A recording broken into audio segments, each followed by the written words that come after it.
Alana, Jaylo, Yes. you just put some dishes in the dishwasher. I did a lot of cleaning. I had to wipe up the stove and the counter and the other side of the counter, and it was just a mess. I did some vacuuming. We were pretty tired after the turkey dinner last night. Oh yes. Oh yeah. Oh yeah. Well, it's because we spent pretty much the whole day prepping that thing. Well, prepping and cooking, and getting the mashed potatoes and the gravy and all that. It was really good too. I enjoyed it immensely, babe. Oh, and there's more of that. We're gonna have some of that later. I'm excited, babes. I was cooking the mashed potatoes at one point. I don't believe you caught this. Yes. I turned on the wrong burner, and I found out because I slipped my hands onto the correct one. Oh. And so you may have seen me go to the bathroom, place my hand under your sink, and run cold water on it for like a minute. Yes. Are you okay? Did you put any aloe on there? Oh, I put a ton of it, and there's no scarring or anything. Oh, good. Aloe is so wonderful because I accidentally touched the inside of a burner because I was trying to clean something out. Oh no, it wasn't a burner. It was something else. It was one of my appliances, and I was trying to do something with it, and I had I thought that I burned part of my finger, so I had to put some aloe on there, and it's really wonderful. I love it. Yes, I do too. We were not able to add cream cheese to our mashed potatoes because you got out the wrong package. I did, but it's okay. Yes. Our mashed potatoes were creamy anyway with the adding the butter, and it was a little bit. They had some lumps in it, but it worked. That's because I got you to give me some whole milk. Yes. And I think I asked for a little bit too much. Yeah. So I was nervous about using my master on it. Yeah. But overall, they were pretty good. But we could always make more mashed potatoes next week. That's a possibility, babe. And I have I think I still have the enough mashed potatoes for next week. You could even do some potato wedges, or I still have the little bag of potatoes. At one point, yep, I think we got out 5 potatoes. Yes. And I said to you, babe, is this too much? You're like, no, this is fine, okay. The water wasn't coming to a boil, so I took some out, had you place it in a Ziploc bag. Uh-huh. I believe we can make some wedges out of those. We could. Yes. So we have some possibilities. Yeah, we could even do that next week. Because I still have the bag is with the stuff in the fridge, so everything will be fine. Yeah.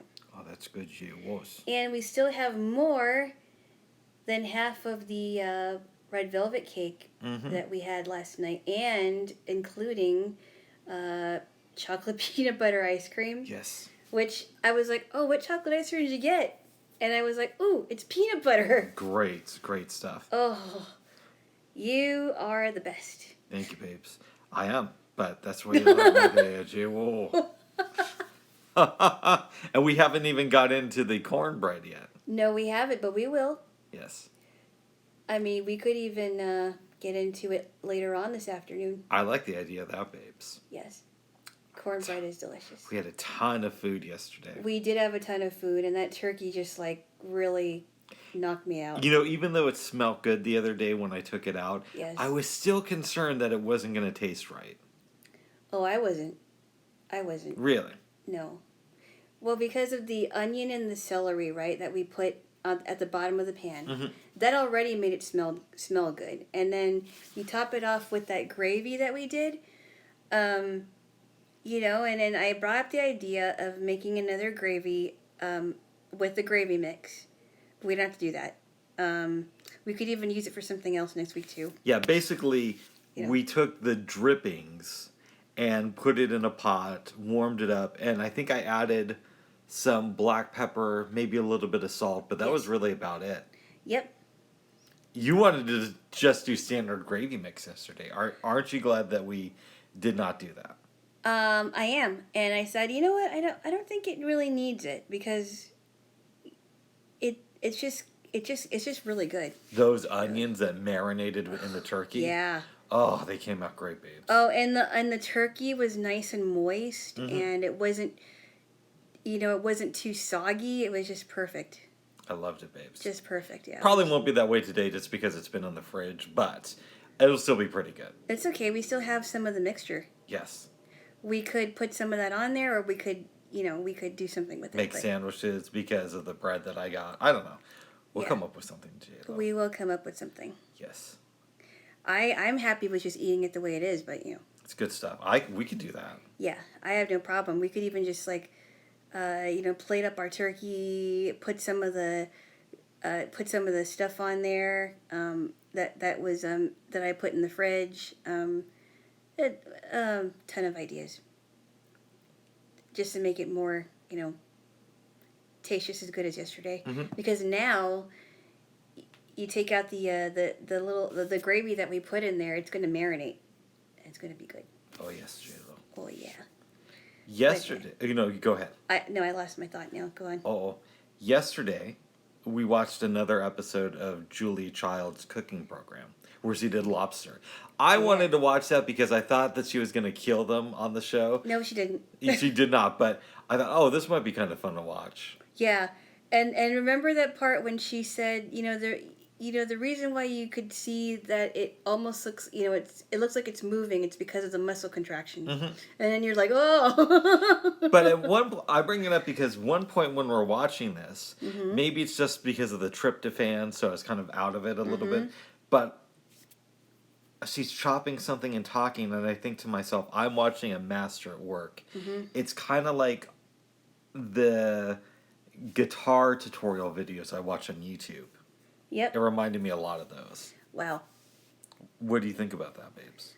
Yeah, it is. I mean, even if I watch a modern chef like Laura Vitale, she makes it look so easy. The way that she explains it, it's like it seems like it's easy peasy. It's so strange because in one of the films we watched last night, Soul, there's like a very brief mention of Julia Child. Yes. That was the oddest thing. I know. Yes. Like, why Julia Child? What did that person say again? Something like Julia Child was 49. I don't remember the exact. Julia Child was 49 when she started cooking, or whatever it was. Which is a little bit incorrect, but it was like 40 or like 37 or something like that. A little bit younger than that. But it worked for me, babes. It was, yeah. Yes. I'm questioning. There's something I kind of want to talk about, but I don't know if I should. Well, maybe a good segue into that is we exchanged presents. Yes. I got you a battery base for your Dot. You got me a very nice basket of chocolates. Yes. So the thing I'm debating whether or not we should discuss is the birthday present I gave to myself, which you knew about, because I've been talking to you about this for a while. Well, yes, and it isn't as if, I don't even know if this person will listen to this anyway. Okay, so basically what happened is there's somebody in my life who is a nice person, had a lot of great experiences with this human being, but they are very inconsistent and play a lot of guessing games. And I don't like playing guessing games. I feel like I'm too old to do that. I mean, it's one thing if I say, oh, babe, guess who's in that movie? Right. Or guess who I saw today? Right, exactly. It's totally different than, oh, I'm going to plan this whatever event and then not do it. Yeah, I want you to join me on this trip, and 2 weeks before just say, we're not going to have this go on. Or, I want you to move out to be close to me. Oh, actually, no. 2 weeks before that, no, I changed my mind. Or I'm going to beg you to help me with this project, and I promise to give you some money for it, so it's going to be worth your time. And then a week before say, oh, I've decided to go with somebody else after you beg me on the phone for sometimes like 45 minutes in a row. Yeah, I totally agree. I mean, they're no longer guessing games. It's just, you're just toying with somebody now. I don't think this person does it intentionally, which is why I refer to it as guessing games. Okay. I just think that it's just in this person's nature to be like this. But I think after a while, it's like they're pretty much toying with your emotions. Yeah, like one thing that kind of set me off when the coronavirus started to break out. Yes. I think it was in April or in May. I was placed on a group text that this person started, and they sent out one text saying, I just want everybody to know that I'm doing really well right now. I'm very safe, and there's no need for anybody to respond to this text. Basically, you're making sure we get an update to your life, and you're not at all concerned about us. Yeah, that's not right. So I honestly, I would call it. I mean, I know you call them guessing games, but now it's just. It seems like it's gotten to the point where this person is just toying with people's emotions, and I don't like that. Yeah, I don't think you're a huge fan of this person. Well, keep in mind though, I only met this person once, and from what you've told me, there's not a lot of flattering things that you've said. They do have some good qualities. I would imagine that they have good qualities. Yeah, I mean, listen, I wouldn't have somebody in my life for 10 years if they were just a horrible person. But I think that that type of a relationship could eventually be more toxic than it should be. Right? I mean, yeah, and sometimes you really have to. Where you and I kind of disagree is, again, I don't think this person is trying to be a bad human being. No. I just think that it's in their nature to play guessing games because they probably have gotten away with it since they were a little kid. I just can't give them an excuse anymore, though. I mean, after a while, it's like, when is this going to stop? You know, when are you going to grow up and decide that you're going to treat relationships differently? Because you've heard stories that I have not shared here. No, What? I've told you stories outside of this. Yes. That we're not talking about right now. No. And I just think that there's a time where it's like, you know, enough is enough. And it may be in your nature, but you can change it. You know, I mean, enough is enough. When is it going to stop? That's where we probably would disagree. Mm-hmm. I wouldn't be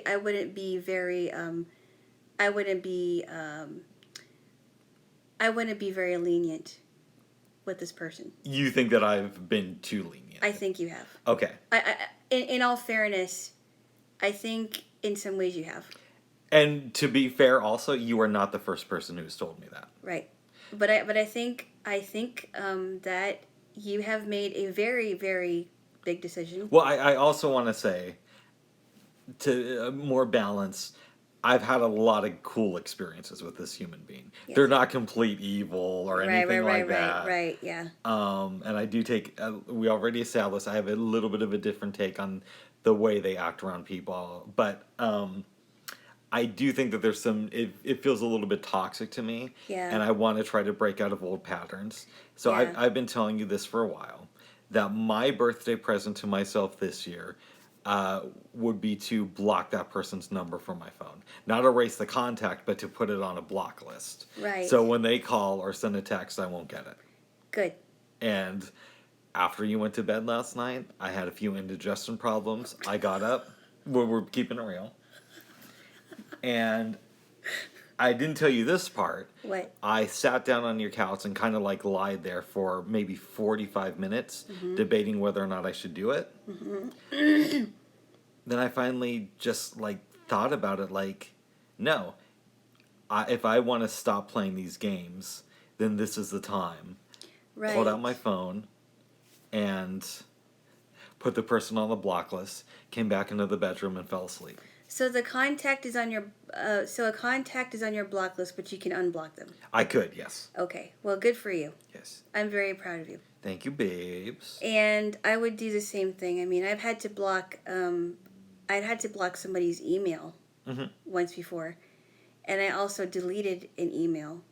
As much as I didn't want to, I had to really, really think about it, because by this time, the one person I blocked just kept like instant messaging me. And this was like years ago, in like the mid-2000s.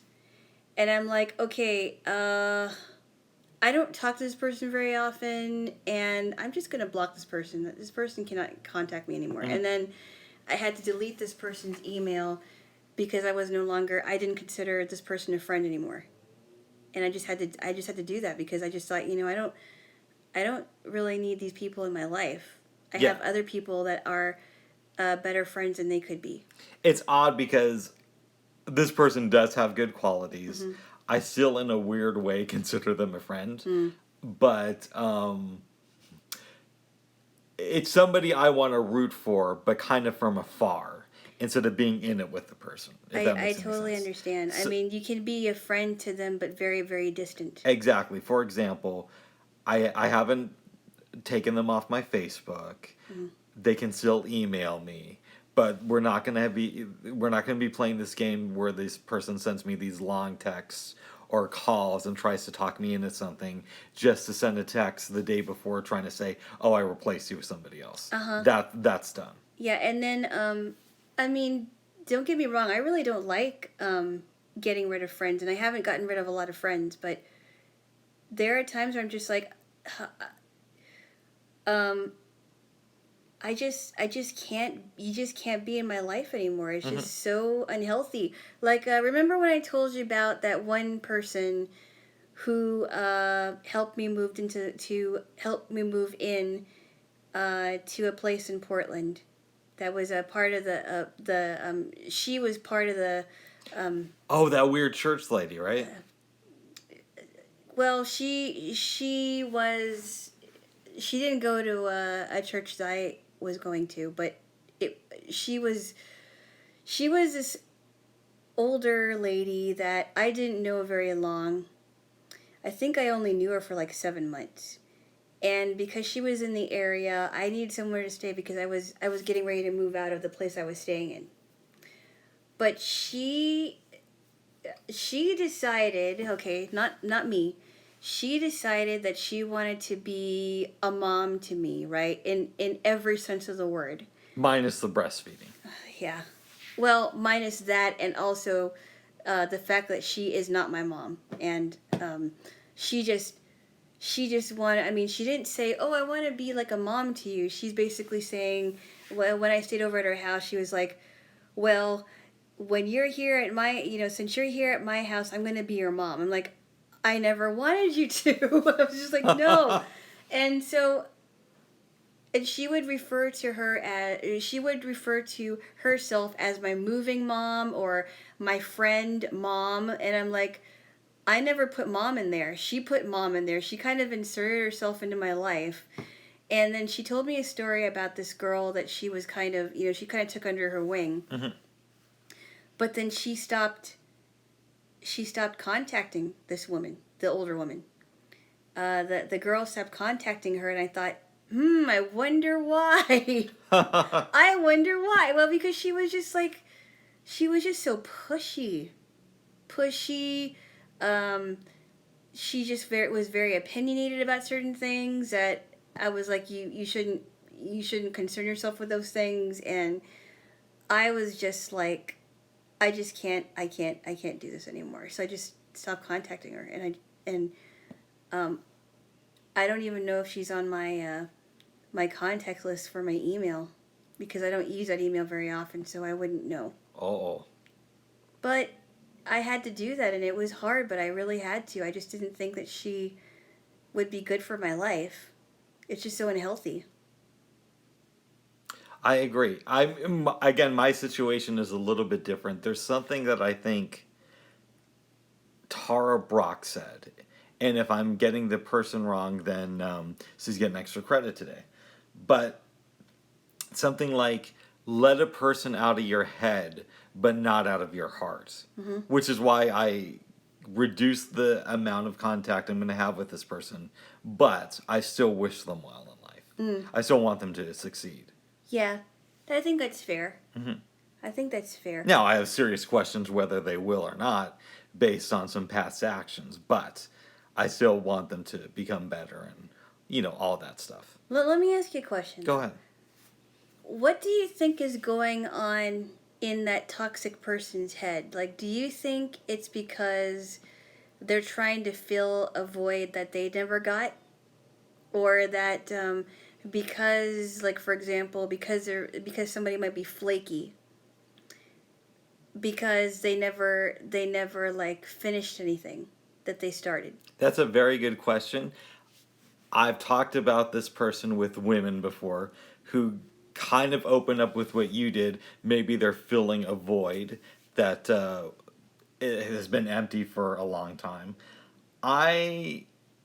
That's a little bit beyond my expertise, but I tend to lean in the direction, possibly incorrectly, that they're just scatterbrained and they were never really called on their shit. Like, people would tell them, hey, you should change this, but it was never enforced. So, in other words, they were never structured. Exactly. Is that what you mean? That's my They were opinion. never disciplined. You could be right about that. Yeah, because this person is, again, not a horrible person, lots of fun, but just as scatterbrained in a lot of areas. Yeah, and And leaves people guessing. I have friends like that too. In fact, I won't mention this person's name either, and I've told you about this person many times. But she's very smart, as in she knows a lot about. She's interested in music. She's very talented. She's articulate. She writes poetry, but she makes very, very dumb decisions, especially when it comes to men. I won't go into detail because it doesn't. I don't need to. Mm-hmm. But it's kind of like that's. She's one of those people, like, I still consider her my friend, but I don't really want to get too involved with her stuff because it's just too complicated. And it's like, I worry about her because I feel like I'm kind of like I feel like I'm kind of like her sister in a way that will say, an older friend that will say, hey, you got to think these things through, because I do worry about her. I do worry about her a lot. I mean, I've known this person for a very, very long time, at least 20 plus years, and it just seems like she gets herself into predicament after predicament after predicament, and she just does not think about the consequences at all. Yeah. She's kind of living like this carefree life. She's very scatterbrained in terms of that. And she's just not thinking. She's book smart, but not street smart. Street smart, if you can kind of understand what I'm talking about. No, I hear you, babes. Yeah, she's bright in other areas, but she's not so bright in other things. Mm-hmm. And let's be clear, we both have our flaws, as does everybody else. It's just a matter of what I'm willing to put up with, right? Exactly. But I'm proud of you. I think it's a really big step. Thank you. And I hope that should something like that come your way, then you know what to do about it. I appreciate that, babe. I think that deserves either a blowjob or a kiss. Or a kiss. Goodness. Maybe we should start with the kiss then. See what goes from here. Babes, no farting noises. Babes, no farting. Babes. Babes. Anyways, Jaylo. I'm just kidding. Moving on. Okay. Oh, God, this might be another contentious subject. Oh, no. Well, let me ask you this. Huh? I will let you decide if we go down this road. Uh-huh. Do we want to give a COVID update? No, not really. But you know what I'm talking about. Yes, I do. Okay. I will say... Are you talking about the conversation you had? I am. Let's treat it like a comedic thing. Because in some ways I kind of think it's funny, but it's... Alana and I are on the couch the other day. Before we go here, my heart goes out to anybody who has suffered from COVID-19. Yeah. And who's lost a loved one. I have lost people in my life due to COVID. Now, granted, they were all older, so, it's a little bit questionable. But if anybody has lost anybody to COVID-19, my heart goes out to you if you have suffered from it. And we don't ever, we don't want anyone to think that if anyone get it, it should be a laughing matter or anything. Right. But in this case, the story is kind of funny. This story is interesting. Go on. We're in Alana's living room the other day, and my hand is over her shoulder. Get a phone call. It's my birthday. I was birthday boy. It was yesterday, actually. Yeah. Because I was birthday boy. It was a birthday boy. Yes. I was good birthday It was a very nice day. Yes, it was a very nice day. Yes. I see it's a friend of mine. Pick up the phone and I hear happy birthday. So I said, "Oh, happy birthday!" I said, "Thank you so much." And he says, "Yeah, I've had COVID for the last 3 weeks. This is the first time I just ate something for the first time last night, and it's been really weird. I got it on December 4th, and it's just been horrible. I've lost this much weight," and he starts going on and on. Like right after saying, "Oh, thank you, happy birthday," this goes on and on. I don't want to exaggerate. Was it like 3 to 5 minutes? Would you say? I would say it wasn't even 10 minutes into it. So it was like we talked for like what, 5 minutes? Me and him. I wasn't timing, but I would guess it was. Yeah, somewhere around that. I would say 3 to 5 minutes. Yeah. And he's going into this thing about how I've been so safe since March 15th. I've gone to doctor's appointments. And I've stayed home, and I've really watched, and I'm just like listening, like, I pull the phone away from me. I go up to Alana's ear and I say, "Yell at me. Say you need help in the kitchen. Say you need help with the potatoes." Yes. She does this, and I say, "I gotta go. My girlfriend needs help," and she's like, "Oh, okay." All I said was potatoes, and. Oh, that's what you said. Okay. I just said potatoes. We got off the phone.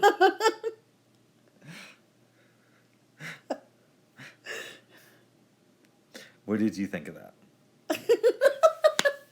On one hand, I do want to be a caring friend. On another hand, it's like, there's a way to ease into a conversation. Yeah, I understand. No, I totally get what you mean, because there are times where I had to get off of the phone because I did not want to continue a conversation. And to be honest, I was kind of afraid if I didn't say anything, this would turn into a 4-hour conversation about COVID. Right, exactly. And nobody wants to be on the phone and talk about that for 4 hours. Right. Anyway, I joked this morning. I said, "Hey, wouldn't that be kind of funny if there were these cards where you combine events like a happy birthday card and I get what is it? A happy birthday card and a happy birthday. I've got Merry Christmas. I have COVID." Or it's like, "Happy anniversary. My mom just passed away." It's like having a card with a happy event and a sad event combined. It's just kind of funny. Like, "I'm getting married. Oh, I'm getting married. Oh, I'm so sorry." Well, the first line is congratulations about whatever the thing is, and the next 5 pages are "My life sucks. Here's why." And so I was talking to you about a person that used to be my friend, and I said that she would make the conversation about her after I would tell her how I'm doing. Like, no, nobody else matters except for this person. And I'm just like, that is just funny. That is really funny. Yes. And kind of annoying at the same time. Mm-hmm. Well, for anyone to do that. It doesn't matter who it is. I have a mutual friend with my COVID buddy who I was debating, and the mutual friend called me yesterday. Mm-hmm. And me and this guy are really, really tight. And I have met this person once, right? Yes. Okay. He seems very nice. He's a solid guy. Like, yeah. He's one of those people, if he's lying about being a good person, he's fooled me. Yeah. Right? Yeah. After I got off the phone with my COVID buddy, I was debating in my head, should I interrupt this guy's Christmas and text him about what just happened? Because sometimes my COVID buddy will call him on the holidays. Mm-hmm. But I said, you know what?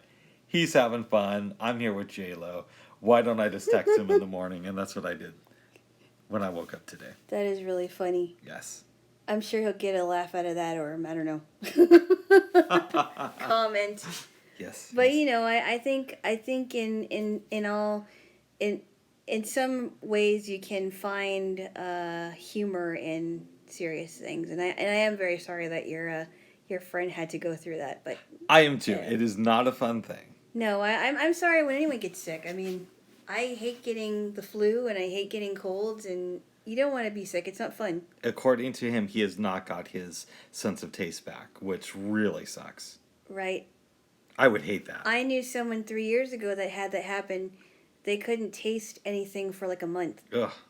It's not good. I never had that problem before when I was, well, actually, when I have gotten sick and my nose is plugged up, it is hard to taste. They are saying that it's a side effect to COVID. Even after you are supposedly better, it will be a while before you can really experience food again. But it depends on how, I think it also depends on how, what's the word? It depends on, like, because each person that gets it, it sounds like It's different. it's different, you know. But it's a somewhat common side effect, I think. Right, but I'm glad that it's only temporary. Yeah, me too. But but when I've had colds, it wasn't to the point where I couldn't taste anything. It was just that because your sense of smell and your sense of taste are so connected to each other that if your smell is affected, your taste will be affected. I remember being a kid and having that happen a few times to where things would just taste really, really bland to me for a couple weeks. Yeah, or it would taste like water, right? If you drank something, yeah, it would taste like water. Yep. Yeah. Not good, Joe. No, it's not good. No. No. But yeah, I'm glad that he's on the mend. Yes. This is going to be a very controversial recording between my friends. Uh-oh. Yes. But that's okay. It's honest, and we didn't say any names. No, he didn't. For all we know, multiple people could have called me with the COVID phone call. They could have texted you, "Happy birthday." I have COVID. Hope you have a fun time with your girlfriends who just got diagnosed with AIDS. I don't know. That could be one of the cards. Happy birthday, I'm in the hospital. Yes. Merry Christmas, I'm dying. Congratulations on the birth of your first child. I have cancer.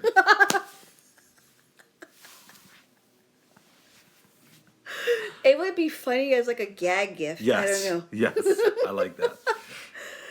Congratulations on your wedding, and I'm so sorry that you'll have to spend the rest of your life with this person. Or, congratulations on your wedding. Why did you pick her? Yes. I don't know why you picked her, but congratulations anyway. Or congratulations on your wedding. My wife is a raging bitch. Or congratulations on your wedding. My husband's leaving me. Yes.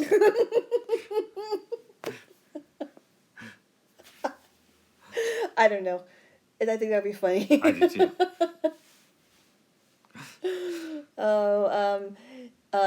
Or it's like if somebody comes and gives you a present for your housewarming party. Mm-hmm. Congratulations on your new apartment or new house. I'm leaving the country. Yeah.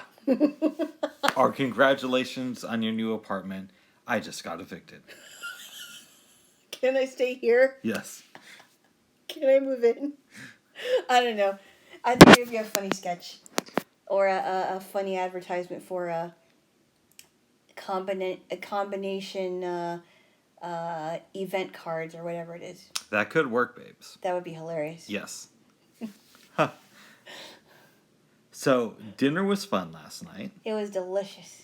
We cleaned up. You did most of it. I watched and you applauded. didn't do any of it. I was... I applauded. I put a couple of dishes in the sink. Yeah, thank you for that. Yes, I strained my hands briefly. But then we danced to a song I like, Don't You Worry About a Thing. I was going to sing it, and then I realized my throat isn't there today. Yeah, we were dancing to some Incognito, and we were listening to some Stevie Wonder and Bob Marley. I put on Bob Marley when we were getting ready to make the potatoes. And the day before Christmas Eve, I introduced you to a group called Atlantic Star. They were pretty good, babes. Yes. there were some things that I heard in the playlist that I didn't even hear before. And I'm like, I wonder what happened to them. Because I had never heard of them. Now, having said that, I believe I remember listening to some of their music when I was younger. So perhaps my sister had them on or they were playing on the radio. Mm-hmm. But I don't remember their name or anything. Right. I wonder if they still have to work. I would imagine, or maybe they just disbanded and they did other solo projects. That's possible. And just like the group Incognito that we were listening to. I think they're still around, though. Really? In some form, but I know that they've had members come and go from the bands. Yeah. But they're really good. I love Incognito. They are good. Yes. Especially that song, Still a Friend of Mine. Oh, that's awesome. I was so surprised you'd never heard that. I was surprised too, but I guess it's okay. We all miss stuff. You didn't hear about the Jets until I introduced you to them. That's true. Did you? I don't hear think about them before? No. Yeah, and then you didn't hear about Atlantic Star and the group Climax. There was another group called the Climax Blues Band, which was from the 70s. Different band. And you also didn't hear about James. You also didn't know about James Ingram until I introduced you to him. I knew the name, but I thought he was a white guy. Fooled you, didn't I? Yes. Proved you wrong, didn't I? Oh my goodness, yeah. Well, didn't I? Yes, babes. Yes. I mean, he could be Sam Jacobson, and you wouldn't know that he was. I don't know. I'm just kidding. In any event. I had never watched Mr. Holland's Opus, but last night so good. We sat down. You had seen it before, and we watched it together. That was actually the second time I saw it with you. I remember seeing it the first time, and that movie just stuck with me, and I never forgot it. Would you like to give a description? Yes. So Glenn Holland is this, he has applied for a job to be a high school music teacher of music appreciation. He also has been hired to be a band director for Kennedy High School.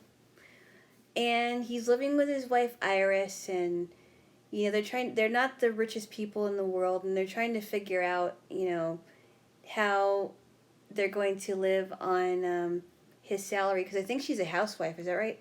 That's the impression I got. I think she was a housewife. So anyway. Sorry, babes, to correct you. I don't know what she did for a living, but there was a scene, I think after his first day of work, that they're talking about savings, and she says, between your job and mine, you should be able to quit this gig in like 4 years. And I think what happened is she ended up leaving her job to take care of the kid.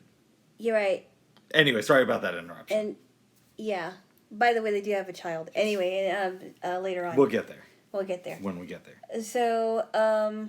So he applies for this job. He doesn't hit it off well with the students because he's trying to figure out how to connect with them. And the principal is talking to him. Helen Jacobs, I believe, is the principal.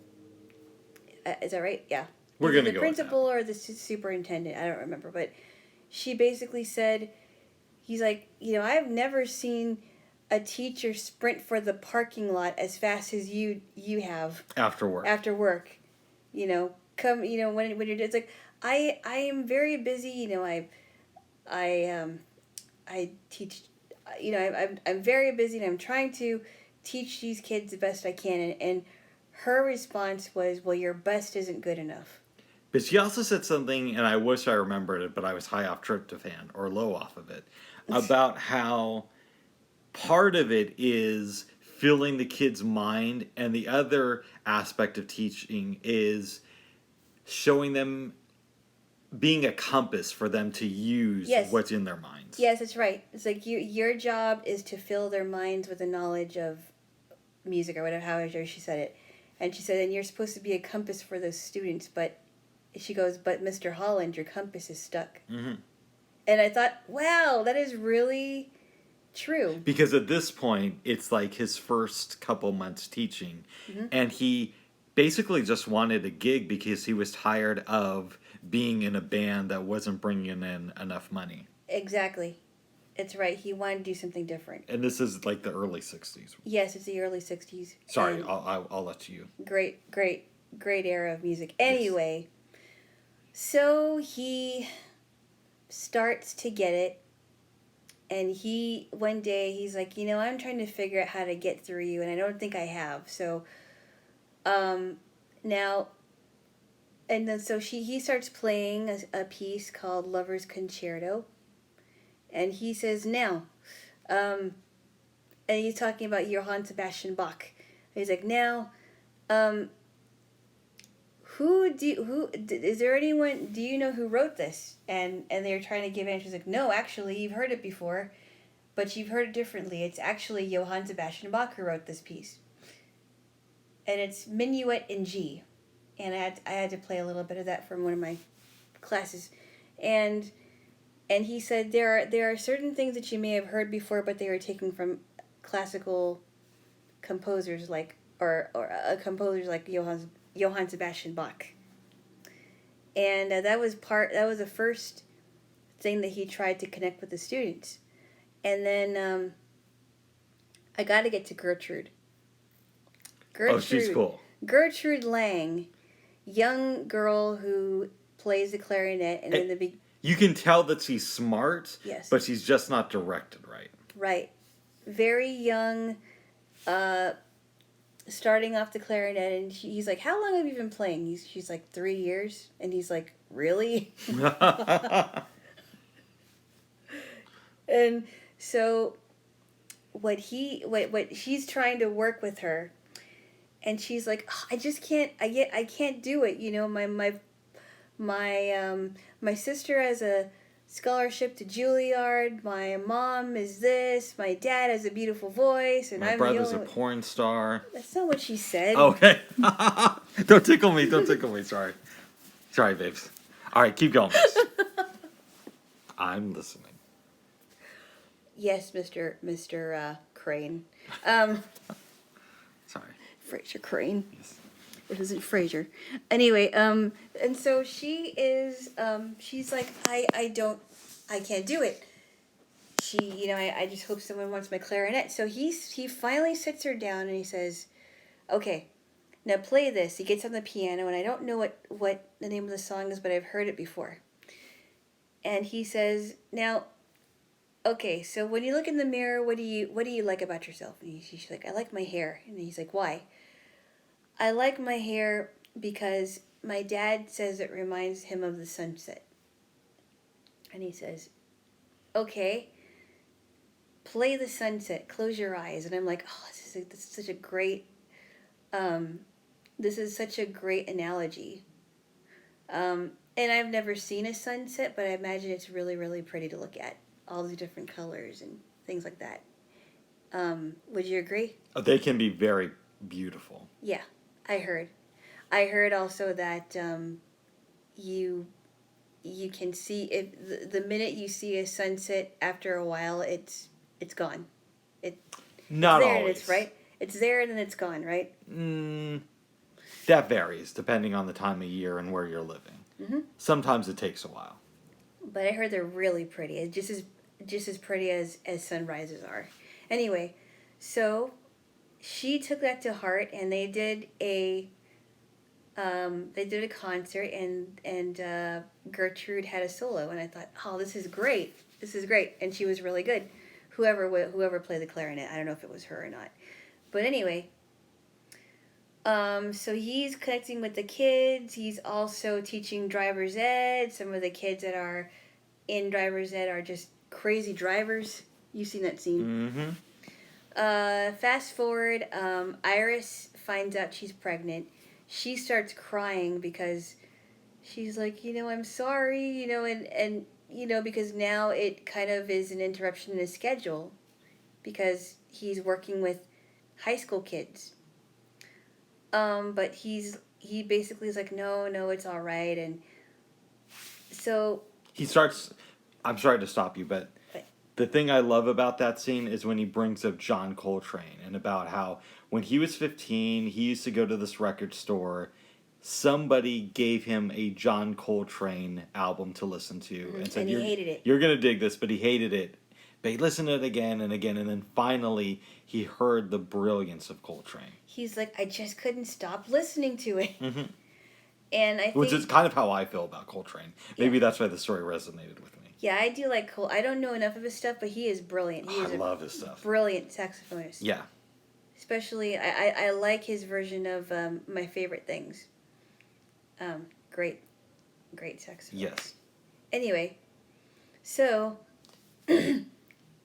And so he basically said, you know, we will keep on working on this. We'll figure it out. So he's one day he's teaching driver's ed, and I think, yes, he's teaching driver's ed, and then they go to the hospital. They go to the hospital. It's almost like he teaches driver's ed, and then they go to the hospital. Yeah, because I think what happened was, yeah, if I'm remembering the order of the movie correctly, she tells him that they're going to have a kid. A couple weeks later, he says, well, if we buy this house, we can do it, and I'll just have to teach driver's ed. So he starts that job after the pregnancy announcement. Mm-hmm. But keep going. So after driver's ed class, he ends up going to the hospital, and the baby's already born, and she names him Coltrane Holland, which is kind of a cool name, actually. It is. I thought it was going to be like when I first saw it, I thought it was going to be a weird name, but it's actually kind of cool. It's weird, but it's just normal enough to where it's like, oh, that's cool. Yeah, and they call him Cole for short. Mm-hmm. And I always like the name Cole. My cousin, I have a cousin with that name, allegedly. You do have a cousin with that name. I don't like to say names of relatives, so Okay. that's why I said allegedly. I understand. Yes, keep going. Okay. All right. So the cousin you refer to as such. Right, my imaginary cousin. I have an imaginary cousin named Cole. Anyway. I'm just pissing off everybody I know today. But keep going, Bips. Well, you're not making me upset yet. Okay, good. Although if you do, I'll tickle you for it. Oh, wait, yes. Keep going with the story. So we have Coltrane Hollands now. Coltrane Holland. And in the midst of all that, he takes some people in, like Lou Russ, who is a football player, but sorry. That's right, Bips. So the football coach says, you know, I want my kids to learn, you know, if you teach my kids how to play an instrument, I will teach your kids how to march, because he's trying to form a marching band here. May I interrupt you, Babes? What? It's one specific kid, and you're almost there. Mr. Holland, it's his first day teaching the marching band, mm-hmm. and the kids aren't marching properly. That's what I was going to say, but you interrupted me. Well, hold on, Babes. Here's what oh, that's a part of our stick where you knocked the record out. Sorry, Babes. That's okay, Babes. But what happens is, there's this... So the kids aren't going to the right beats. Jay Thomas, who plays the football coach, pulls him aside and says, there's this kid we had to pull off the team, but I'm the sports director, so I also do wrestling, and I want this guy to be on the wrestling meet. But in order for that to happen, he has to get this kind of grade average. So if you put him in his marching band on any instrument, I'll make sure these kids know how to march. Mm-hmm. Sorry, Babes. Yes. Go ahead. Okay. So he takes Lou Russ under his wing, and he's trying to find a way, and I forgot how he did that with Lou, but he was finding, I think maybe Lou was like tapping his foot to find... Yeah, there's like this montage of them dancing and playing the drums and tapping their feet. Yeah. Which does help. But he finally found his beat, and he was in the marching band, and unfortunately, fast forward, Lou Russ dies because he went into the military and died in Vietnam. Mm-hmm. And it was really sad. I mean, I'm kind of going a little bit all over the place because there's a lot of things in there. That's okay. You're doing good. Well, thank you. Yes. Anyway. Let me move to a different part of the bed so you can stretch your feet. Thank you. Yes. And so, everything's going well until one day, you hear the sound of a fire truck. But that's when Iris realizes that Cole is not reacting to the sound. And not reacting to words, not reacting to sound of things like if a person was stamping their foot on the floor, not hearing that. And she's trying to communicate with him, and she's like, I think something's wrong with Cole because I've tried to scream his name, I was doing this, I was clapping my hand, and so Glenn Holland was trying to do the same thing, and he's calling Cole, and he just wouldn't react. So they take him to I think it was the doctor. The doctor or like a pediatrician? Some sort of specialist. We're going to say doctor. And of course this is like the 60s, so they gave them really bad advice and said if he's going to make gestures to communicate what he wants to communicate, but don't gesture back, which I think is a really bad idea. Because how else is he going to communicate if they can't communicate with him? So anyway, they do some research, and they find this deaf school. And they go to visit the deaf school, and there's you see a clip of a deaf teacher teaching all these deaf kids. And then they talk to him about talking and signing to him and picking up the signs that he makes, because he won't be able to communicate because he's profoundly deaf. Would you like to chime in? The parents are talking to a school administrator. She's basically saying, hey, there's no grants. You guys are going to have to pay the full price. Mom's name is... Iris. Asks, well, how long will it take for our son to learn sign language? To which the administrator replies with, not as long as it's going to take you guys. We want our parents to know the basic language. And wouldn't you know it, we're offering a summer course for 3 hours a day. Mm-hmm. We don't know for sure, but my feeling is that Richard Dreyfuss does not do the summer class. No, he doesn't, because he's teaching Shira's Ed. Yes. And he's very into his work. Mm-hmm. So Iris is stuck doing the 3-hour summer class. Was cool. She's learning all these signs. She's more interested in what Cole needs. And Richard Dreyfuss is kind of checked out by this time, because he has a whole bunch of things going on. And then he finds out that they I forgot who pitched the idea to him for a musical that they want to do, a production. And it's a Gershwin musical. And I think it might have been a way to raise money. To raise right? money for the arts program, I think it was. Something like that. I forgot what it There was. was like a staff meeting and they were throwing around ideas. Yeah. So they auditioned a lot of people, and it was really funny. Some of them were really bad. Like the guys were some of the guys were bad, some of the girls were bad. And then they're like, "Oh, there's still some more to listen to." And then you hear, and then we get introduced to Rowena Morgan. She's got a great voice. It's very Broadway-ish, beautiful. You know, she's probably a pretty young girl. I don't know what she looks like, but very talented girl. And she is, I guess she's got the female lead in the musical. But as the old folks would say, she's kind of a young hussy.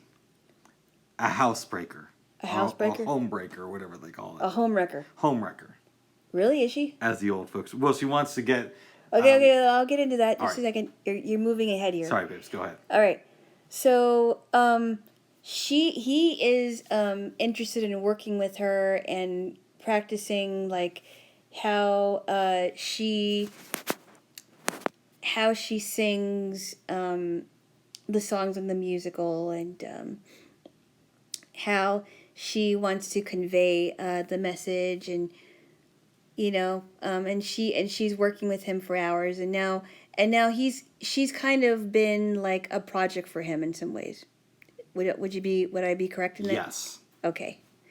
So now she is his focus, and it's pretty obvious that this girl's got a crush on Mr. Holland.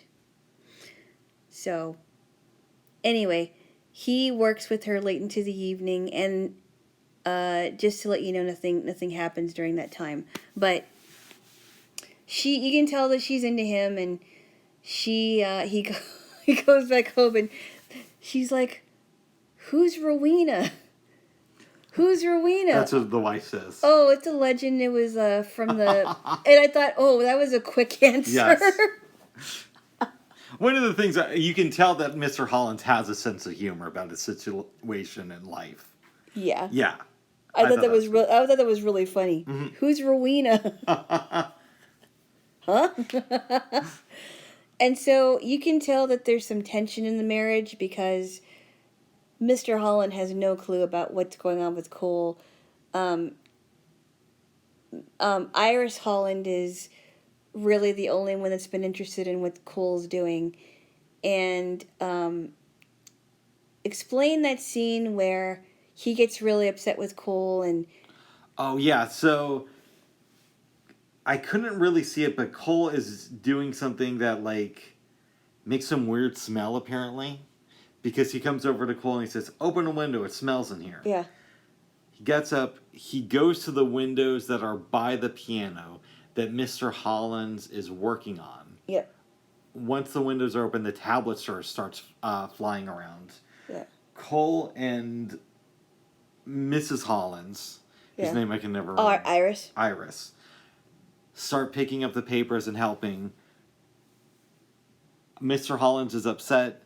He grabs the papers from Cole and says, "These are not for you." Right. Yeah. And then, which kind of segues, and I think this scene happens after this, and he's basically he's treating Cole like he doesn't understand music. He wouldn't understand it. He doesn't understand what, So, just to interject a little bit, after the stuff with Rowena.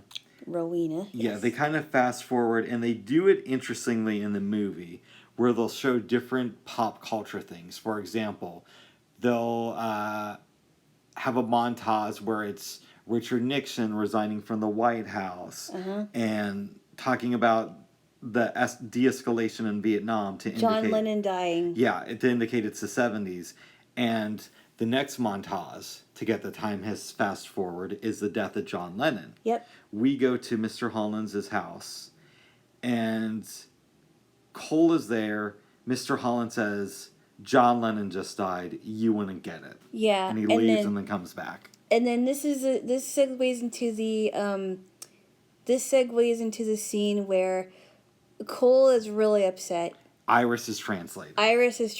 She's like, don't you understand that I know this stuff and I know who the Beatles are. I know who the Beatles are. I mean, you don't even, you have all your children at the school and you you care about them, but you care more about them than you do about me. And he's like, do you think I'm stupid? And he's like, "No, I never said you were stupid." And, and I thought that was really powerful because it shows that Iris really knows how to communicate with Cole because she's translating what he's saying. And then Cole leaves the room. Mr. Holland asks Iris about a gesture, and she says, "Oh, that means asshole." That probably doesn't mean it. It probably means something else. I think they probably put that in because it's movies. They don't really care about the deaf community.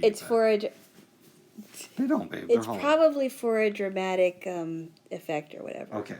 I do think the kid who played the older Cole may have been deaf, but I don't know. It's a possibility. If it was a deaf, if Cole, the person who played him, was a deaf person, then good on them. Yes.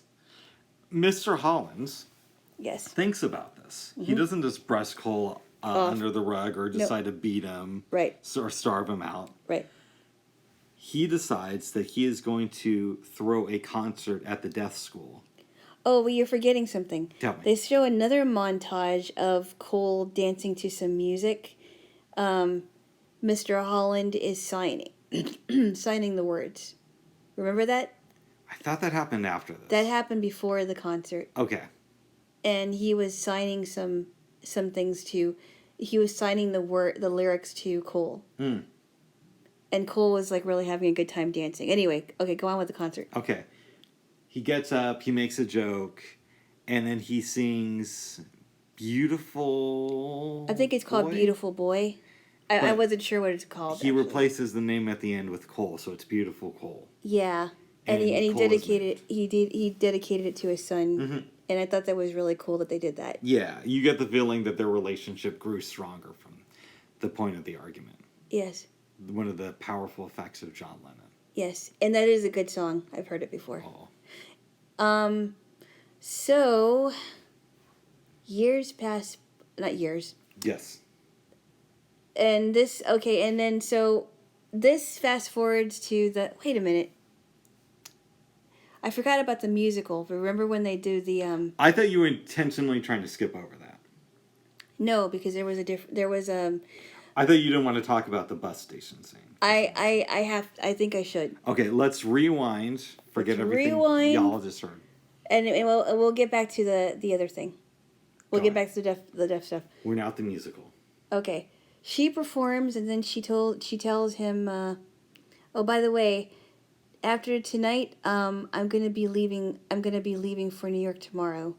My friends don't know it yet, but there's a bus station. There's a bus that's leaving downtown at midnight, and she offers to have Mr. Holland come with her to New York. And she says, "Well, I know you're married and you have a kid. I know." But she doesn't seem to care about that. No. She's like, "I know, but this could be really cool." So she wants it. She wants him as a better. Sorry, go ahead. So they go to the concert. Yeah. They go to the concert. And wait, I thought she told him after the concert ended, when everybody's left the auditorium besides him and her. Oh, that's right. But remember, I think they go to the deaf concert, I think it is, and... No, the deaf concert's later. Oh, is okay. Yes. But they go somewhere, and he's like, so, I'm going to take Cole home. I think it was the after party for their school performance. Right. Yeah. Yeah. And this is after, and then they're in the auditorium. They're going to leave tomorrow, or she's going to leave tomorrow. Iris takes Cole home. And then he ends up going to the bus station. Take it away. At first, I thought they were going to compose my favorite song, Bow, Bow, Bow. That did not happen. Oh my goodness. Sorry. You've been bringing it up a lot. I have. You don't even watch those kinds of movies. I don't, babe. I don't even watch those kinds of movies. The universal language of music. Anyways. Okay. He comes there, sits down next to her, says, I played in a band with this guy, and him and his wife are expecting you in New York. Yeah. They talk for a minute. She stands up to kiss him. They move closer. He kisses her cheek.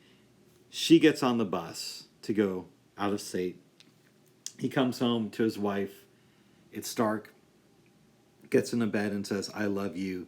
She responds with, I know. Yes. Yes. Yes.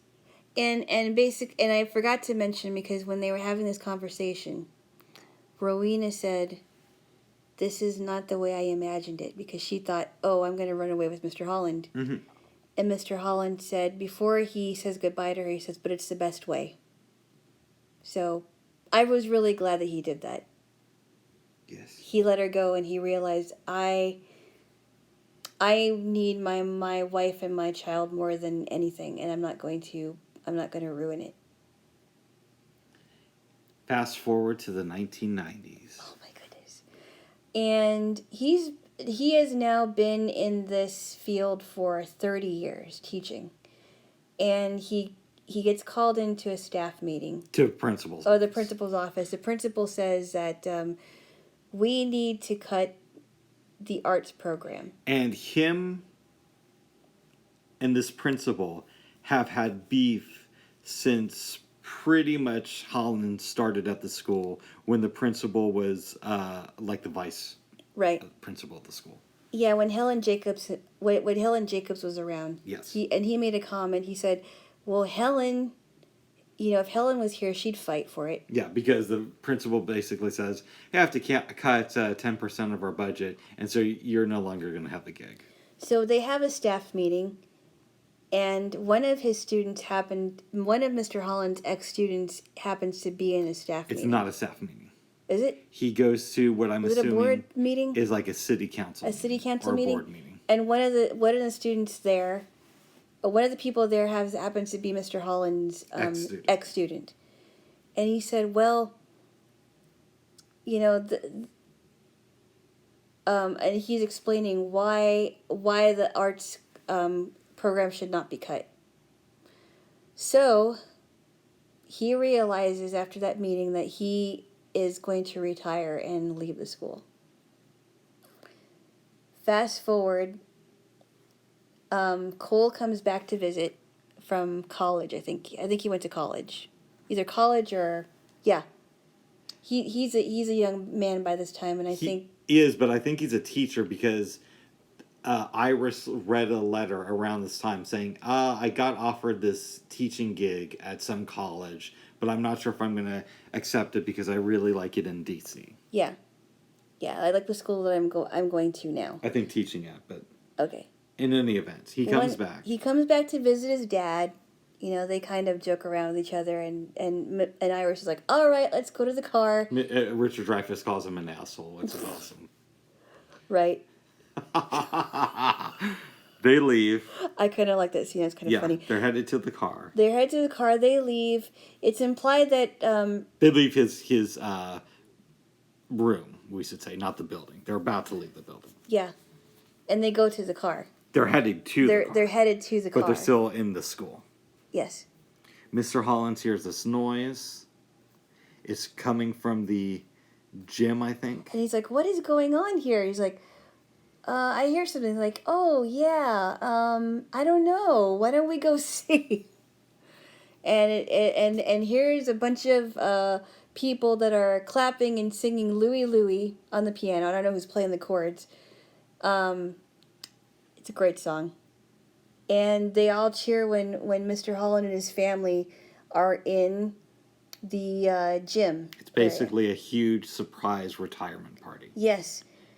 And so I think, was it Irish that was on stage? He's like, goes up to the mic, says our MC is running late. And he's like, oh, actually, our MC just arrived. Let me introduce you to the governor. Gertrude Lang. Which is the point of the movie where I almost lost it. Master of Ceremonies, and also in a Kennedy High alum, Governor Gertrude Lang, and everybody's like giving her an applause. I don't know if it's like a standing ovation or what. And she basically thanked Mr. Holland for, he's like, you have been a part of our lives. And the one line that I really like what she said is, we are your... Opus. We are your opus. We are the music of your life. That was the part where I almost lost it. The part where I did lose it, or a little bit, and start to tear up, was when somebody says, oh, and we know that you got this opus that you've been working on all these years.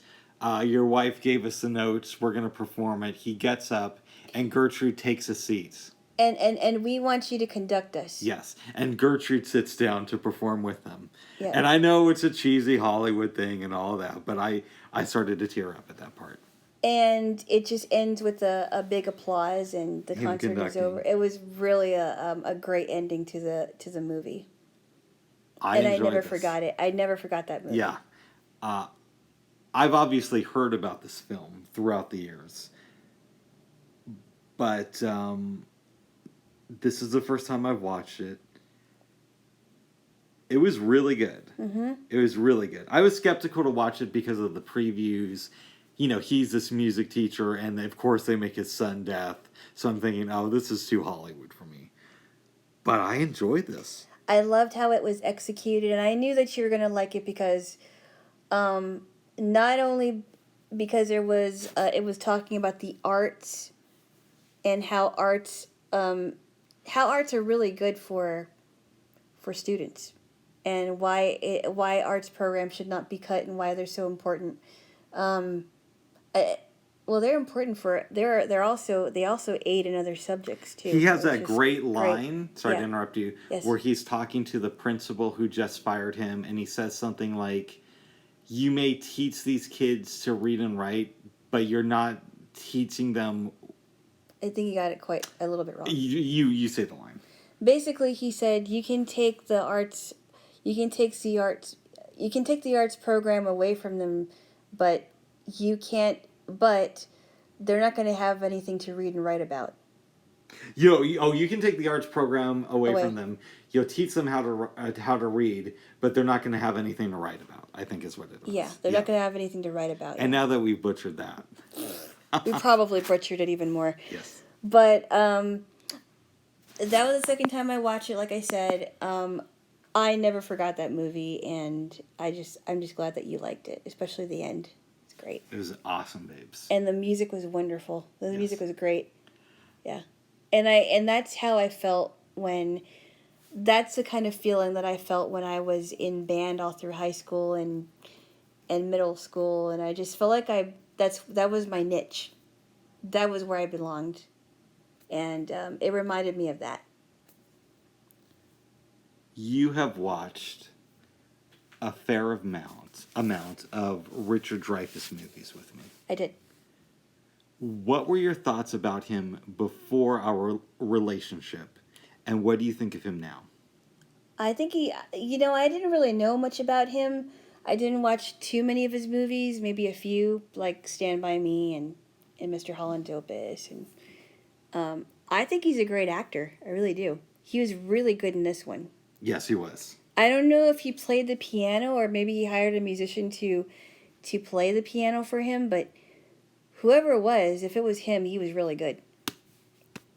He makes you believe that this is real, Yeah. which is something that I have to do. I have to believe it when I'm watching it, and he makes you. He does that for me in this film and in other performances as well. What do Mr. Holland's and Iris teach us about couples of that era? People who got together in the early 60s. I would say that, I don't know, their values may have been different. I don't know. What do you think? I'm sitting up real quick. Yeah. Sorry. I was kind of like leaning on my elbow and it was getting a bit too much. Okay.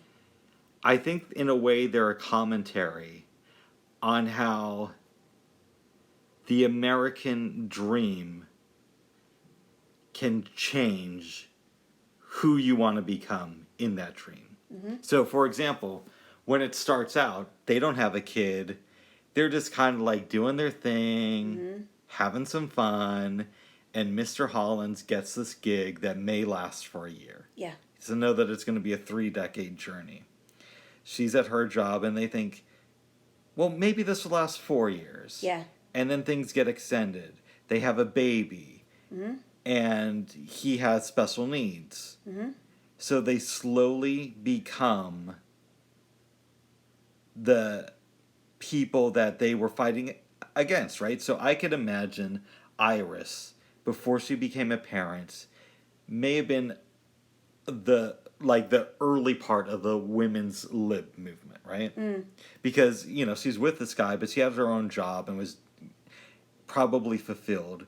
But then she kind of joins the system, becomes a mom, becomes a caring mom.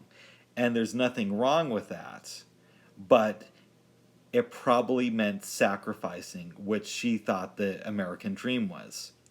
Mr. Holland's wanted to become a successful musician and write his opus, presumably before the age of 60. Right? And he has to make certain sacrifices. By the way, did he look older in the last part of the movie? Yes, he did. Okay. So it's about how, now that I'm saying this, I believe it's about how your search for the American dream can take you away from it. Mm-hmm. If that makes any sense. I think so. Yes. Yes. But how Mr. Holland stuck to his guns about the arts program and how that could benefit the students. I really like that. What do Cole and Mr. Holland teach us about father and son relationships? So much.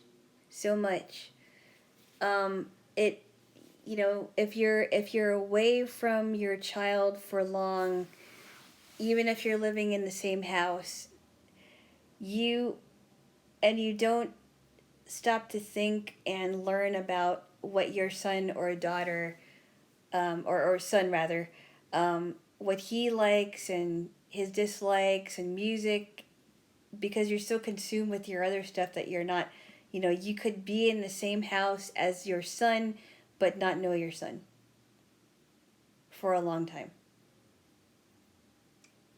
Yes. You could be in the same house and practically be strangers. I know she's a small character in this movie. Iris? No, I wasn't going to go with Iris. Oh. But I want to explore Gertrude a little bit. Yes. What does she teach us about mentorship? And about how to accept it? I think that because she gave Mr. Holland a chance to be her mentor. Because she was going to quit. She was going to quit, but then Mr. Holland's like, nope, I'm not going to let you do that. I want to show you that you can learn something.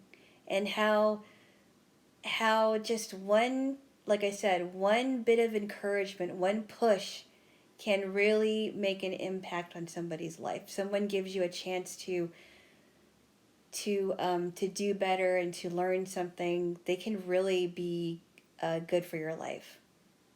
And I think that's how I felt when I was being, in some ways, my band directors have mentored me, especially my 8th grade band director, because he gave me a chance to be in honor band. I didn't need to be there, but he thought that I had the talent to be there, and how I was able to win that contest.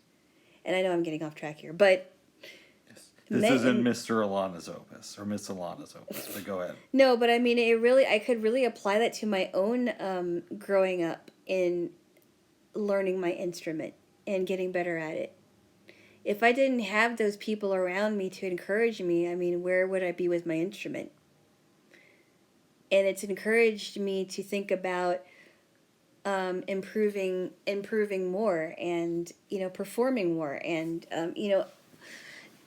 and it just goes to show that Mr. Holland really did give her that encouragement and that push that she needed. I want to know, when Mr. Holland's is on his deathbed, which he isn't in the movie, but presumably he will die at some point. Yeah. He's looking back on his life. There's sadness. But overall, do you think that he believes he led a good, happy, fulfilling life? Well, I'd like to think he did. You'd like to think that, but is that what you think? Yeah, I mean, yeah, it's possible, yes. Yeah, I mean, he already did so much for his community, and, maybe he does live a fulfilling life. I'd like to think he did. Is Gertrude happy that she spent so many years with Mr. Holland? Yes, I think so. Because, like, like what she said, that you have been,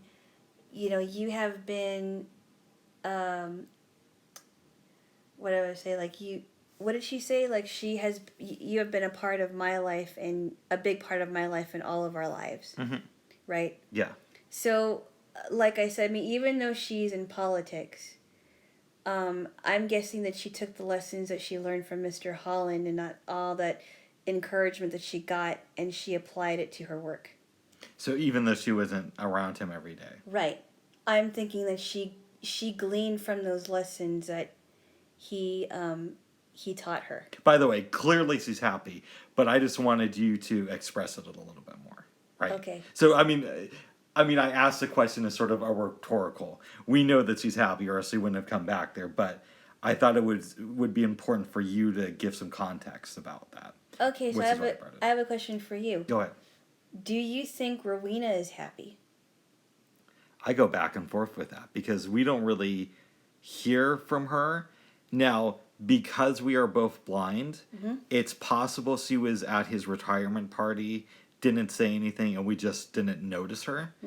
But from our perspectives, we never hear from her after the bus station incident. Yeah, that's pretty much the end of Rowena's time in the movie. And we don't know how much Mr. Holland's inspired her to go to New York. So would she have left town anyway? Or would she have maybe waited a couple years if it was just another music teacher who was good but not at the same level as him? Right. Or if she had a terrible time in New York and she was struggling and maybe she thought, well, maybe this is not what I wanted to do and that's not really my dream. And I did this for some guy. Yeah, I did this for some guy who didn't join me and, you know... Now I'm in a bad situation. Now I'm really in a bad way and I want to go back home. It's possible. What do you think? I go back and forth with this too. Maybe she's happy. Maybe she stays with that couple for a while and kind of gets on her feet. Maybe she decides, you know, maybe I should stay home for a little bit because I'm too young, and I have a lot of life ahead of me before I decide to go to New York and pursue singing. It's a little over the top, but it would have been kind of cool if Mr. Holland is watching TV in the teacher's lounge and he knows it's going to be like his last couple of days. He flips by MTV and Rowena is on there promoting her new album. But that might have been too much, I think. Yeah. Yeah. That would be kind of cool though, but you know. Or she's in a Broadway musical or something. Yeah. Yeah. I like this movie, babes. Yes. And I think the holiday season was a fun time to view it. Yes. Yes. One, hopefully, last question. Do you think that Richard Dreyfuss should have won the Oscar for this movie? Oh, yeah. Okay. Oh, yeah. Hands down. Yes. No question about it. Very good, Jaylo. I also think that his co-star, who played his wife, should have been nominated as well. I think she was the same lady who was in Dirty Rotten Scoundrels with Michael Caine and Steve Martin. We'll have to look up her name because she's been in several things, I think. We are going to watch that movie next Saturday along with Big Night. Mm-hmm. So I'm excited, babes. Yeah. So before we go on to Soul, yes. Can I get a kiss? Okay, maybe. And this time, no jokey. Okay, that's enough. What? God, it's distracting. What's distracting? You're making weird noises. Oh, I don't do that. Yes, you do. You do. There are cop cars outside your window. Uh-oh. After you. But After you. are also very few advantages to the pandemic. Mm-hmm. One of the few, though, is that Pixar, instead of releasing their new movie Soul in the theaters, has gone straight to streaming by adding it to Disney Plus, which they did yesterday. Mm-hmm. And we watched it with knowing very little about it. It was really good and funny, but also a little weird. Yeah. How much of this do we want to give away since it did just come out yesterday? I don't want to give too much away, but I know we usually trade off, but maybe you should handle this because you are a better judge of what to give away and what not. Well, I'm just going to give away the premise. Yeah. And then we can talk generally about it. Okay, so basically it is about a man named Joe Gardner, voiced by the great Jamie Foxx, who was wonderful as the voice of this guy. And his gig he's been wanting to be a performer in a jazz band for a very, very long time, but he's stuck with teaching middle school kids music, and it's very odd that we watched 2 Disney movies about music teachers. But go ahead. I will have to say before I go on. Go ahead.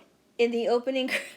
This was great. In the opening credits, there was this band that was playing the Disney stuff that you hear for Disney movies, and it was really, really awful. That was so funny. Did you see the logo? Yes. I love that part. Did you see it? Mm-hmm. And did you see the band too? You saw the logo as the band is playing, but you see it slowly goes to the school, and you see him conducting them badly. Really? Yes. I like how they did that. Mm-hmm. So anyway, he's been wanting to do this, but he just got a full-time job to teach middle school band. That means he gets health insurance and he gets all the benefits of being a 10-year middle school teacher, or not tenure, but a full-time middle school band teacher. And he's like, oh, I don't know, I want to do that. His family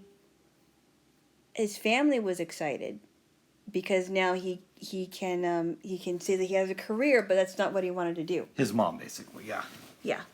His mom, who was voiced by Felicia Rashad. She finally woke up after a time with Bill Cosby. Oh my!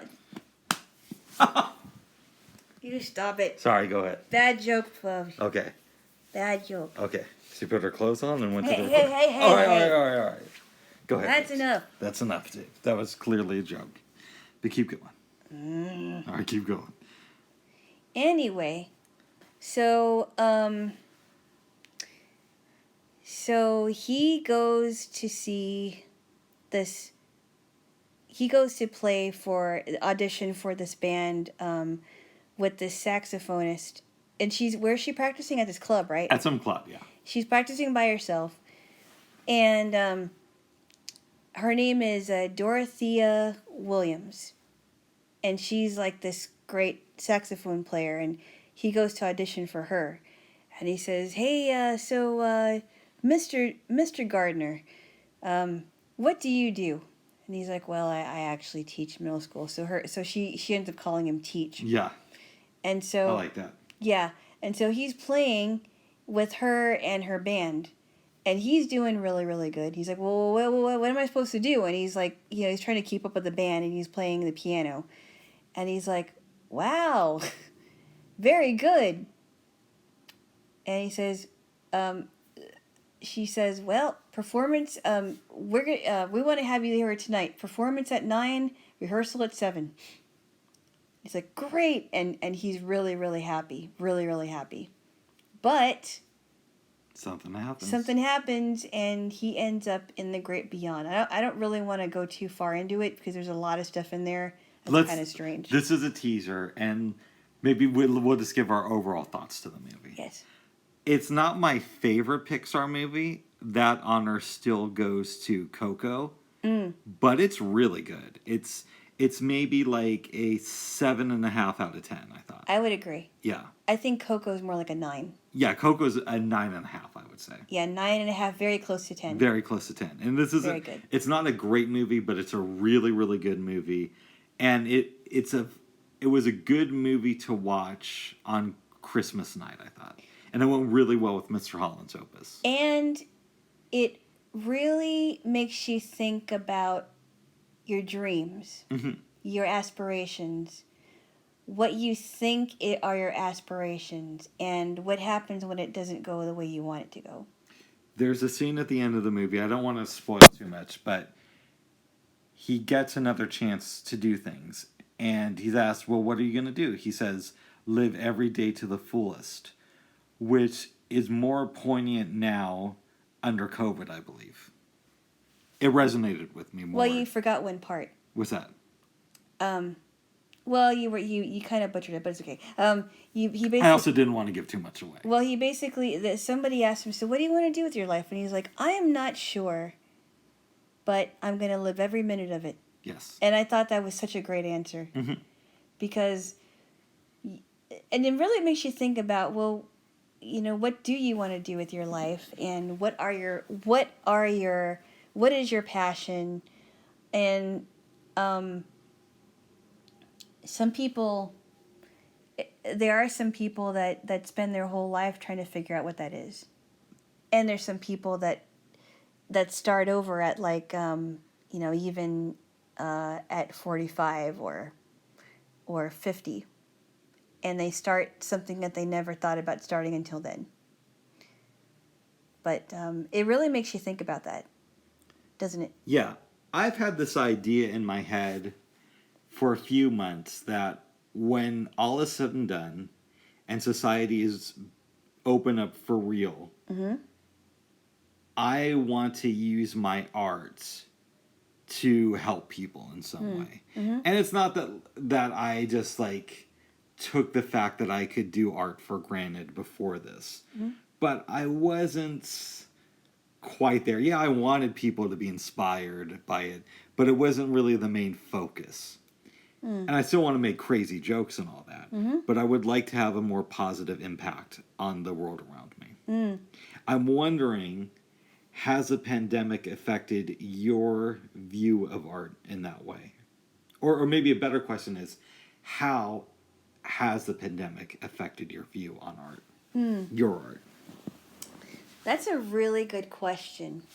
I think it's really given me an appreciation for it now that things are, people are isolating and people are staying home more and things aren't opening, and how much music we have to access, and how appreciative I am for it, and how much I would really appreciate it when things start to open and I can, because like I told you before, I really thought about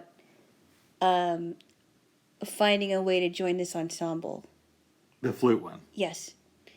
That's been on my mind. I've also thought about taking lessons again, because you can never take too many lessons, and it's always good to do that, to hone in on your craft, and to think about, what do I want to do?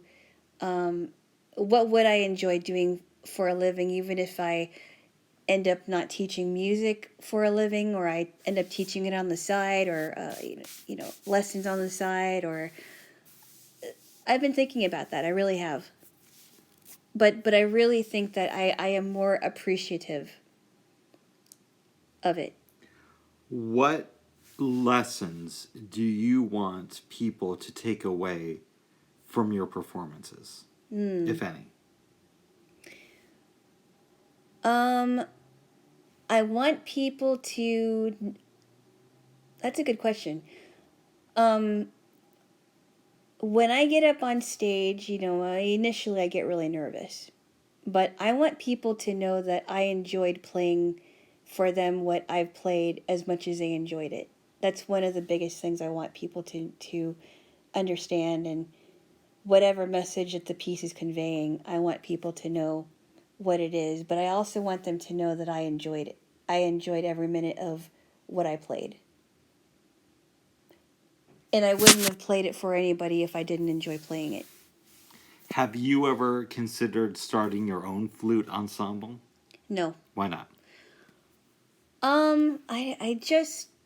I never really had any aspirations of having of actually putting together my own band or ensemble. And there's some complications with that too, because not only would I have to know how to read my music that I pick out, but I would also have to read their music too. So You were getting something from a bag. What is it?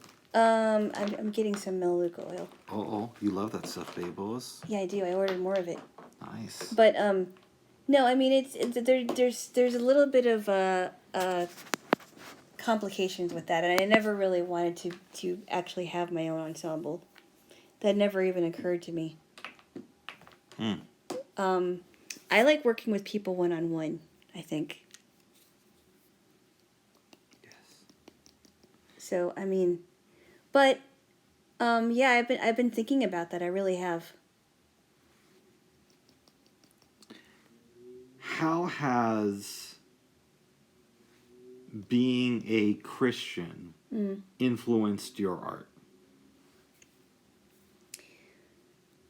Well, it gives me a lot of joy. I mean, I think one of the places that I love to play at, and I don't consider these performances because every time I play at a church, I really enjoy it a lot. Whether I play for people after services or whether I play for them during services, I enjoy that quite a bit. Sometimes I even enjoy it more than performing in general. If that makes any sense. So what I'm thinking about specifically... Maybe I'm not answering your question Let correctly. me see if I could give some Sorry. more context. That's Alana doing her shtick. I'm sorry, it's not my shtick. I don't do that. I don't do that on purpose. Okay, but you knocked the recorder out again. I know. That's okay, babes. I know. I've heard Christians say stuff like, oh yeah, I want to be in service to God, or serve, right? Mm-hmm. I want to find a way to serve. Yes, absolutely. And I'm wondering, has that part of Christianity affected your performances at all? And if so, how? Yes, of course. How? Of course. Because I believe that my musical talent is a God-given talent, and whenever I play at a church, or for people that even if it's after services, I feel like in some ways I'm doing it because I want. I feel like it's a way for me to serve God by playing music, even if it isn't my own. There is a thing called the zone. Uh-huh. It's referred to creatively in soul, but artists know about it. Does that mean like getting focused? You could say it's getting super focused. Artists do it. Sports people do it. Basically, anybody in the zone I think of is somebody who's hyper focused and is just hitting those grooves right on the instrument of life. Right. For that particular moment. Right. And I'm wondering, since the pandemic, have you been in the zone at all?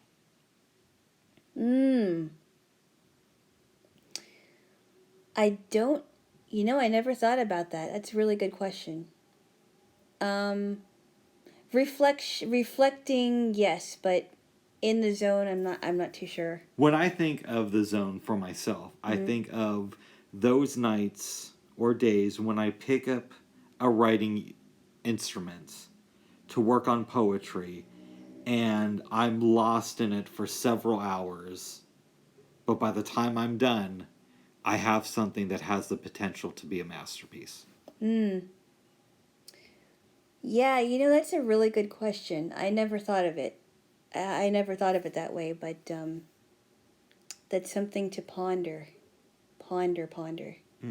I feel like I've been doing a lot of pondering since isolation. Yes. But it's good to ponder.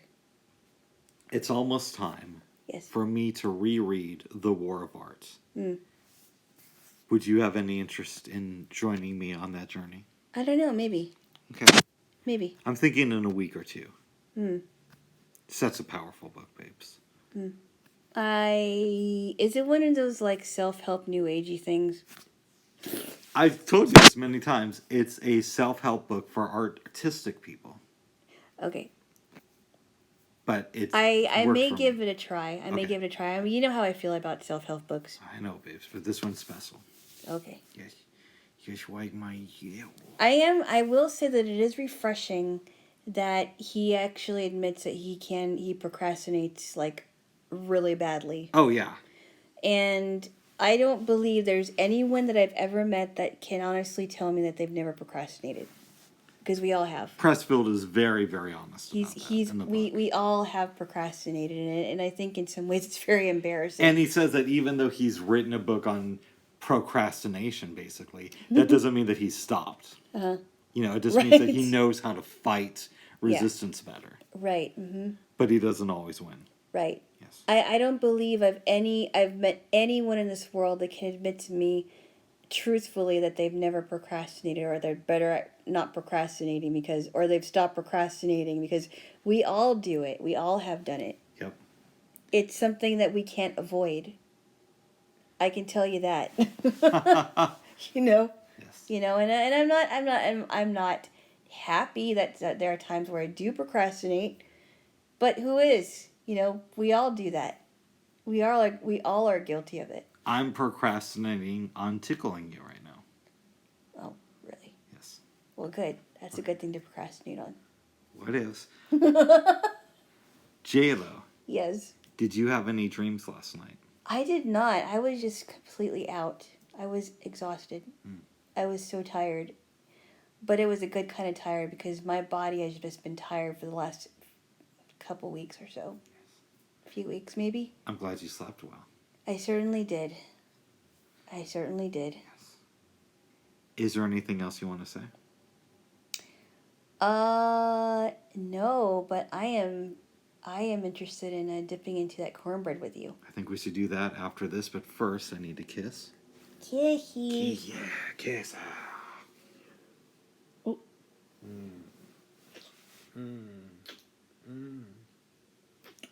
Okay.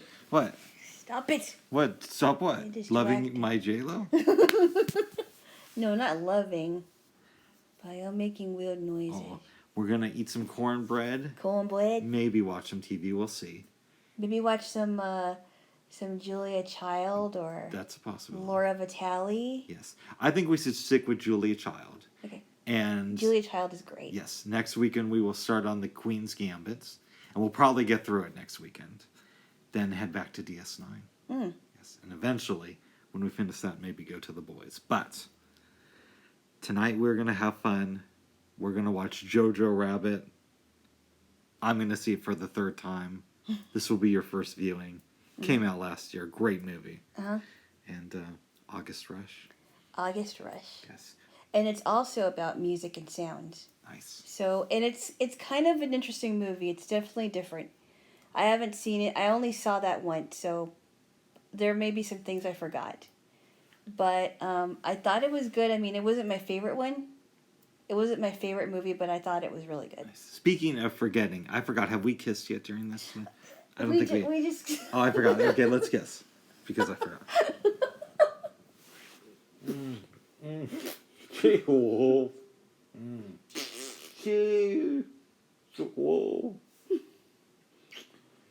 I gotta ask you something, babes. What did I do now?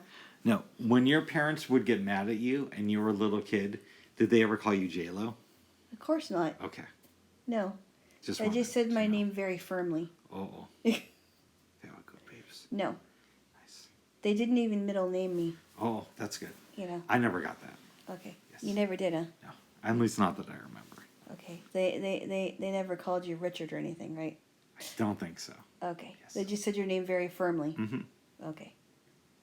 There we go. My mom used to call me Ricky, which upset me to no end. And when she was really mad, she'd call me Rick. Oh, wow. Yeah. Okay. It's a kind of reverse psychology then. Because I wanted her to call me Rick, and she just called me Ricky. I hated that, babes. Well, and then I'm sure your family members called you that, right? Yes.